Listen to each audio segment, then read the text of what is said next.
Hey, everybody. Welcome to Doc Sports and Tony's Time. And, of course, welcome my guest, Sean Salisbury from the Sean Salisbury Show at iHeartRadio. And something a little bit near and dear to his heart, a little Pac-12 football, taking on the SEC, one of the biggest games of the weekend. Obviously, we're going to give it to you as a marquee matchup here. And, Sean, we have a middle of the pack, maybe LSU team from the SEC taking on maybe a top 3 or 4 team from the Pac-12. And, of course, the SEC's laying 3. Kind of a pros versus Joes. The Sharps are going to like UCLA, and the public's going to be all over the mighty SEC in this one here. And, of course, UCLA last week, a 44-10 winner, Sean, over Hawaii, and kind of a tune-up game here. Your thoughts on UCLA coming out of that game last week? The quarterback, he started slow, but he's been in the league long enough for meaning as a quarterback now where he can't start slow against LSU. And Tony, going back to last year, not typical of an Ed Orgeron defense. They were 98th in the country defensively. That's got to change. And Max Johnson, Brad Johnson's kid, the former NFL quarterback, will be at least starting as the quarterback for LSU, and we saw him last year. UCLA, I was impressed with their performance. Even though it was Hawaii, Tony, it looked like Chip Kelly. If I'd have stuck Oregon uniforms on them, they ran the ball, they played fast. Now, I know he wants to throw it a little bit more and wide open, but they started fast and put their foot on their throat, and Hawaii never had a chance. Now, it's going to be a little bit more physical with LSU. It's going to be a little different, and you're not going to be able to move that pile as much, but I think UCLA is a sneaky team this year. I do. I think they're sneaky. They've got a veteran quarterback. They've got some perimeter. They may not have Oregon speed like when Chip Kelly was there, but they do have some speed now. And they're a dangerous team because Chip's been there, 3 or 4 years now, and we've never quite seen him light it up the way he wants to. And this is a huge year. I expect UCLA to be better. And at the Rose Bowl, there'll be a lot more people in that building than there was last week against Hawaii. It's at home. I think a tune-up game is important. Think about LSU. They're going through the difficulty right now of being displaced. They're practicing right here in Houston, Tony, this week. Yeah. And they so they had to be displaced, and they've been here all week. And then they got to go on the road. And obviously you're concerned about your families and people in Louisiana. Now that can bring a team together, but it can also, when you're displaced and you're not doing the normal thing that football coaches like to do, you got to get rid of. And this is a distraction. I don't mean it disrespectful, but it's a big distraction because – its lives are at, and home. So I was impressed with UCLA's ability to get one under the belt. They need it against this team. Little advantage. I'm with the Sharps on that. I'm telling you right now, I like the underdog in this game. I think UCLA can keep up with them offensively.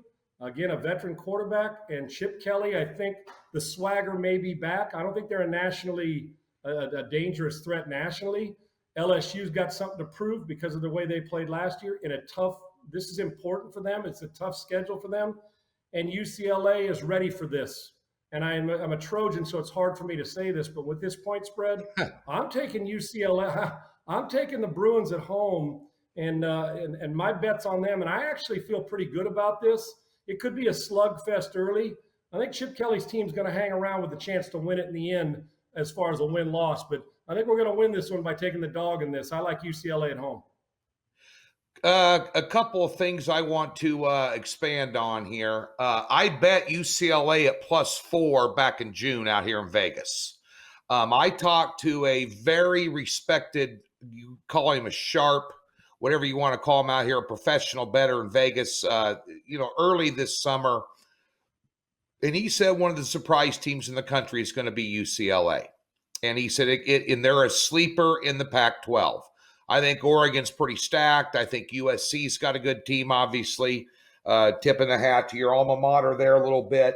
But at the end of the day, the one thing that's scared too, Tony. Yeah. Washington's pretty good too. Yeah.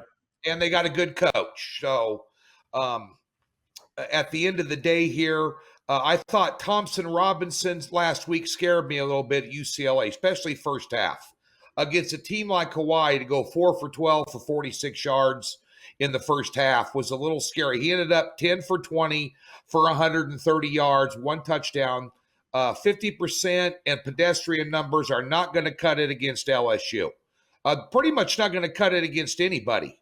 outside of Hawaii and, a layup team here. But at the end of the day here, I think the Hurricane Ida and having to be in Houston is a huge distraction. I think that's a big detriment to LSU in this game. And plus, it's a big football game. Now, Chip Kelly, since being at UCLA, has not had a signature win. This is his best shot. There's a lot at stake for Chip Kelly and UCLA in this football game. My biggest impression of them was how well they ran the football last week. I thought they ran the ball extremely well. I thought they were physical up front. Now, I know it's Hawaii, but Hawaii's no slouch. I mean, they're not, Tallahassee JUCO. They have athletes there. And I thought the way they moved them around was impressive. And the Bo Pelini experiment, being an ex-Nebraska Cornhusker, I'm not real fond of him, but the Bo Pelini experiment at defensive coordinator did not work. They brought in Dermonte Jones from the Vikings to take over that defensive coordinator position. I think Max Johnson's going to be a better than average quarterback. Obviously, their number one choice, which Johnson was pushing him for, he's out. But at the end of the day here, I think with all the distractions in the game under their belt, Sean, I agree with you. I think UCLA wins the game outright by 3 to 5 points.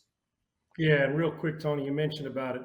I like the way UCLA's quarterback responded last week after a really bad start. What saved him in this game is that they were – the Pac-12 is known as a finesse conference. I hate to say it, other than basically Utah. They're perceived as finesse, right? Now, we know Oregon, their head coach, who's been coached line for many, many years, does not like that talk. I know USC alumni do not like to be considered finesse, neither do the players, but it is considered across the country a finesse conference. UCLA was physical, and like you said, you'll get some big studs at Hawaii, yet the athleticism, and you could tell the difference a little bit. But you're right, no slouch with Hawaii, but I do like the way they ran it. Now, if the passing game early can match the run game, and then he can sustain, he should be better. It's inexcusable. I was telling somebody yesterday at a Pac-12 show I did, that I said he made a few plays. I said, but he was too casual in his mechanics, missed some easy ones, right? Some real easy ones. And he can't miss those against LSU because they'll kill you. The athletes and the recruits at LSU are as good as you'll find anywhere in America. They match up with everybody, the Alabamas and Clemsons and Georgia. So I like UCLA. And like I said, if LSU blinks, they'll be down 2 touchdowns. So it's going to be difficult. And I, much to my chagrin, but I root for the Pac-12. I love LSU. I love Coach O. Got some USC Trojan in him, but I think UCLA is a dangerous, dangerous team this year, especially on the national scope, which not a whole lot of people are giving them credit. You saw a lot of teams last week in the first weekend of college football that just kind of peed down their leg in the first half. Nebraska, my alma mater, being one of them. At the end of the day, UCLA has that out of their way. LSU doesn't. UCLA had that warm up and the quarterback not playing well. And there were some gaps on defense there in the UCLA. In the second half, they didn't give up anything, and the quarterback played better, and they got their wheels underneath of them. LSU does not have that luxury this week, and plus they've been practicing in Houston because of the hurricane. Sean Salisbury, host of the Sean Salisbury Show, there on iHeartRadio, and I agree. We're going to take UCLA in the underdog role here to beat up on an SEC team this week and what ought to be a very good football game. Be sure and join Sean over at Twitter, at Sean Unfiltered, one of the best Twitter reads out there. And, of course, on his radio show. And catch me at DocSports.com. Take advantage of that free $60. Link in the description below. Football's here, boys. Let's get after it.